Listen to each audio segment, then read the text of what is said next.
Hello guys, আসসালামু আলাইকুম। আমি ইসতাক মাহমুদ রাফিদ। আজকে আপনাদেরকে আমি নিয়ে যাচ্ছি একটা সুন্দর রেস্টুরেন্টে, যেটা আমাদের পূর্বাচল প্লাস মিরের বাজারের, গাজীপুর মিরের বাজারের একদম মাঝামাঝিতে পড়েছে। এই রোডটা হলো, এটা হলো বিশ্ব রোড যেটাকে আমরা বলি, আর এটা পাশেই হলো উলুখোলা ব্রিজ। আর আমরা এখান থেকে চলে যাচ্ছি, গাজীপুর থেকে আমরা যাচ্ছিলাম। সো এই রেস্টুরেন্টটা অনেক সুন্দর, একদম ঘরোয়া একটা ভাইব, প্লাস মাটির সব কিছু, প্লাস এটাকে বলা হয় মাটির ঘর রেস্টুরেন্ট। আমি এই রেস্টুরেন্টে এসে পুরো মনে হইতেছিল যে আমি কোনো একটা রিসোর্ট এসে পড়েছি, কারণ এটার এনভায়রনমেন্ট এত সুন্দর ছিল যেটা বলার বাহিরে। প্লাস রেস্টুরেন্টগুলো একদম মাটির ভাবে ডেকোরেশন করেছে। দেখে মনে হচ্ছিল পুরাটাই মাটি দিয়ে তৈরি, কিন্তু আসলে না, পুরাটা মাটি দিয়ে তৈরি না। ভিতরে ইট সিমেন্ট দিয়ে, তারপর বাইরে দিয়ে মাটির প্রলেপ দেওয়া হয়েছে। যাই হোক, এখানে বাচ্চারা খেলছিল।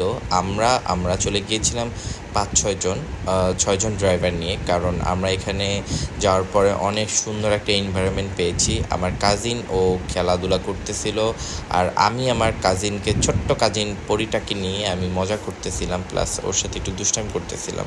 এখানে সব কিছুই আছে।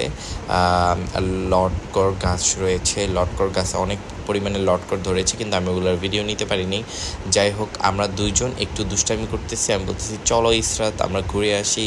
তারপর আমি আর ইসরাত আমরা দোল খেয়ে দোলনার মধ্যে বসে বসে দোল খাচ্ছিলাম। ও বলতেছিল পা পা পা পা।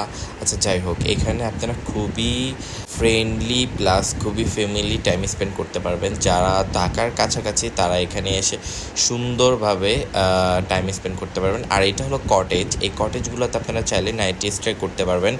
এটা হলো যারা ঢাকার থেকে একটু দূরের থেকে আসে তারা এখানে নাইট স্টে করতে পারবেন।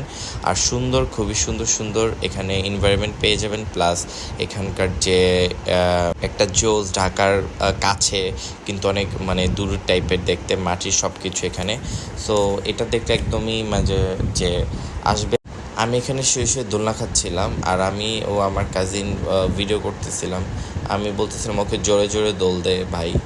তারপর ওয়েট করতে করতে আমাদের খাবার চলে এসেছে। এটা হলো আতপ চালের ভাত আমরা অর্ডার দিয়েছিলাম, প্লাস দিয়েছিলাম দেশি মুরগি, চিংড়ি, চচ্চড়ি টাইপের একটা। তারপর ছিল এটা ছিল মিষ্টি। আমরা সবগুলো খাবার খাওয়ার পরে মিষ্টিটা খেয়েছি, এত মজা মিষ্টিটা যেটা বলার বাইরে, খেজুর রসের মিষ্টি। আর এটা ছিল কাঁচা আমের জুস। তো এই পর্যন্ত, আল্লাহ হাফেজ।